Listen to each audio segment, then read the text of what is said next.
नमस्कार. माझं नाव प्रशांत निकम आणि महाराष्ट्र माझा या चॅनलमध्ये तुमचं सर्वांचं स्वागत आहे. मित्रांनो, आपण नेहमीच नवनवीन विषय घेऊन येत असतो, त्यामुळे जर चॅनलला सबस्क्राईब केलं नसेल तर सबस्क्राईब करा, लाईक करा, जेणेकरून अतिशय महत्त्वाची माहिती ही आपले मित्र नातेवाईक यांच्यापर्यंत पोहोचत असते. मित्रांनो, थंबनेलवरून विषय तुमच्या लक्षात आलाच असेल की मनुष्यवध आणि खून याच्यामध्ये काय फरक आहे. प्रत्येक मनुष्यवध हा खून नसतो, पण प्रत्येक खून हा मनुष्यवध असतो.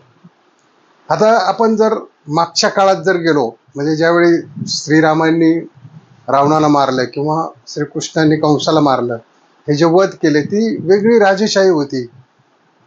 किंवा महाराजांनी अफजल खानाचा कोथळा बाहेर काढला, त्याचा वध केला.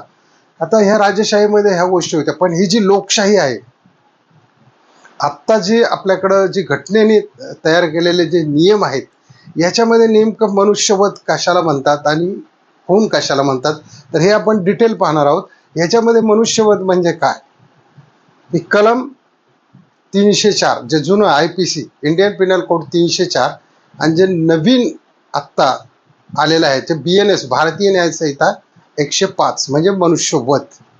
आणि दुसरं जे आहे जो खून म्हणजे मर्डर, इंडियन पिनल कोड म्हणजे IPC धारा 302 आणि आत्ताचं जे आहे BNS 103 याला मर्डर असं म्हणतात. तर ही दोन कलम याला कशी लागू होतात आणि याच्यामध्ये काय शिक्षेची तरतूद आहे हे आपण डिटेल पाहणार आहे. तर मित्रांनो बघा, मनुष्यवध कशाला म्हणायचं आणि खून कशाला म्हणायचं हे आपण पहिले समजून घेऊ. अरे काय होतं, ज्यावेळी तुमची एखाद्याबरोबर भांडणं होतात, म्हणजे तुम्ही मॉलला गेला असेल किंवा कुठं बाजारात गेला असेल किंवा कुठल्याही अनपेक्षित ठिकाणी किंवा पर्यटन ठिकाणी फिरायला गेला असेल आणि तुमचा एखाद्याशी वाद झाला, कुठल्या गोष्टीचा तुम्हाला राग आला आणि त्या रागातून तुमचा वाद झाला आणि तो वादामध्ये तुम्ही एखादी त्याला पंच मारला किंवा तुम्ही त्याला ढकलला आणि तो खाली पडला, त्याच्या डोक्याला मार लागला आणि जागीच त्याचा मृत्यू झाला, तर त्याला म्हणतात IPC 304 म्हणजे BNS 105 म्हणजे मनुष्यवध.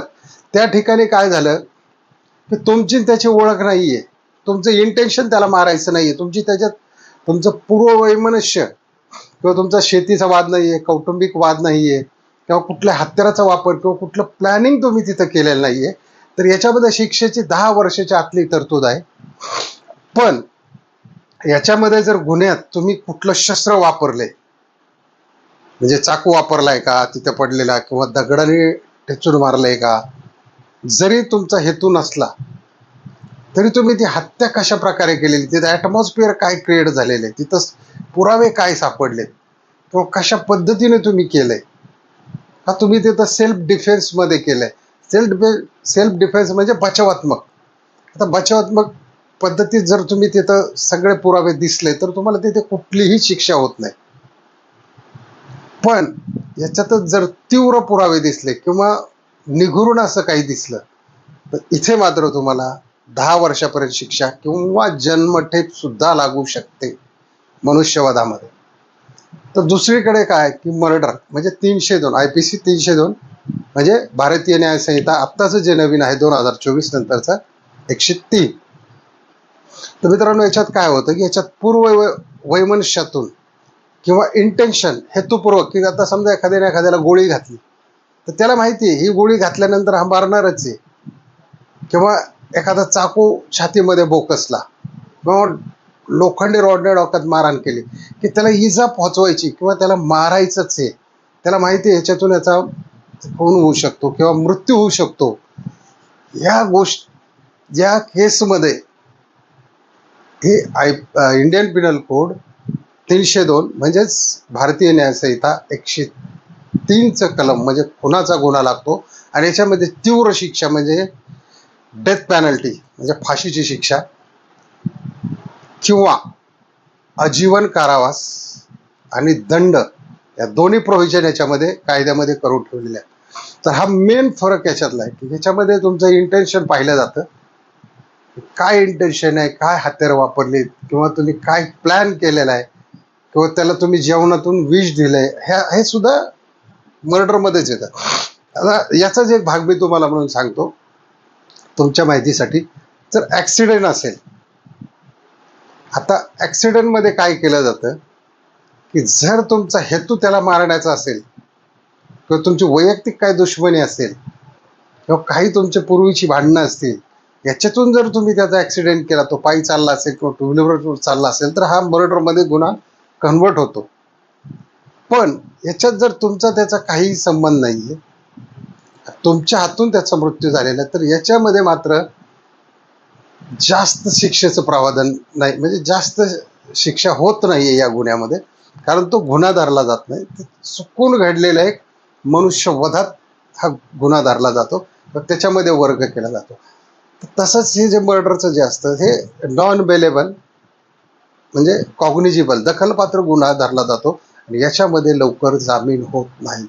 आता यांच्या खालोखाल जो गुन्हा येतो अटेम्प्ट टू मर्डर म्हणजे IPC 307 आणि आत्ताचं जे चालू कलम आहे BNS 109.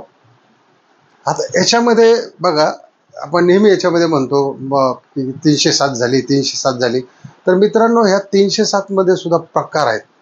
आता 307 मध्ये काय होतं की म्हणजे हत्येचा कट केलेला आहे, अटेम्प्ट टू मर्डर.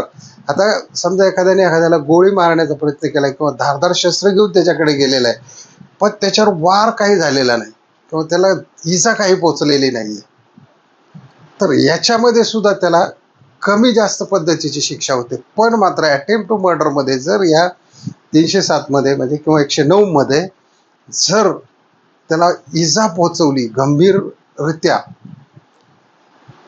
किंवा त्याला चाकूने वार केलेला आहे किंवा आणखी काही कुठल्या गोष्टीने हाणमार केलेली त्याला मारण्याच्या हिशोबाने, तर ह्याच्यामध्ये मात्र 10 वर्षाची शिक्षा किंवा आजीवन कारावास आणि दंडाची सुद्धा याच्यामध्ये तरतूद केलेली आहे.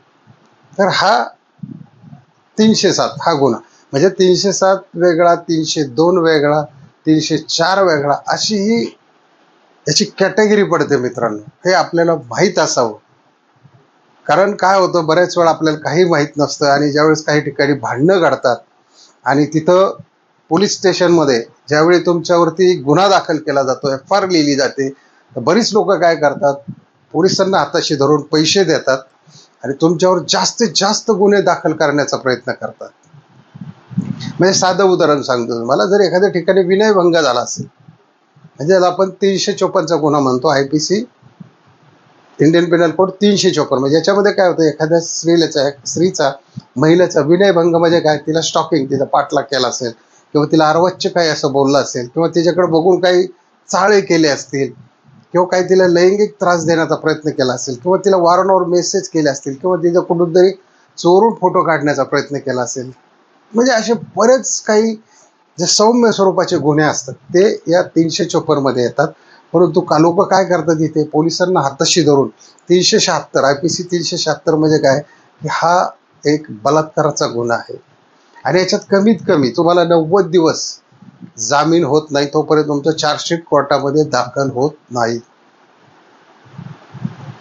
त्याच्यामुळे तुम्हाला हे कलम, हे कायद्याने जे आपल्या संविधानामध्ये जी कलम लिहिलेली आहेत, ही तुम्हाला याचा अभ्यास असणं गरजेचं आहे. आपण आपल्या चॅनलमधून नेहमीच याच्याविषयी माहिती देत असतो की आपल्या जे यूट्यूबची फॅमिली आहे किंवा त्याचे मित्र नातेवाईक आहे की यांना समजलं पाहिजे की कुठे काय कलम लावलेला आहे किंवा कशा पद्धतीने लावलेला आहे, हे आपण नेहमीच याच्यातून.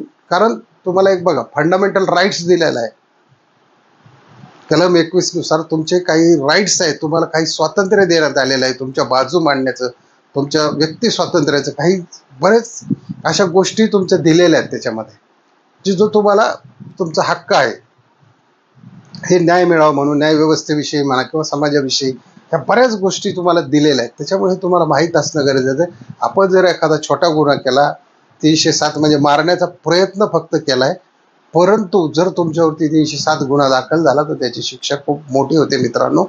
त्याच्यामुळे कायद्यात राहाल तर फायद्यात राहाल.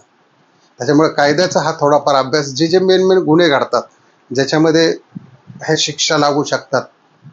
आता हे 420 झालं, 138 झालं, ही जी कलम आहे ती चेकची कलम, फसवी, ह्याच्यामध्ये काय ऑप्शन नाही. 2-3 महिने लोक आत जातात बाहेर येतात किंवा लगेच त्यांना बेल पण होते 1-2 दिवसामध्ये.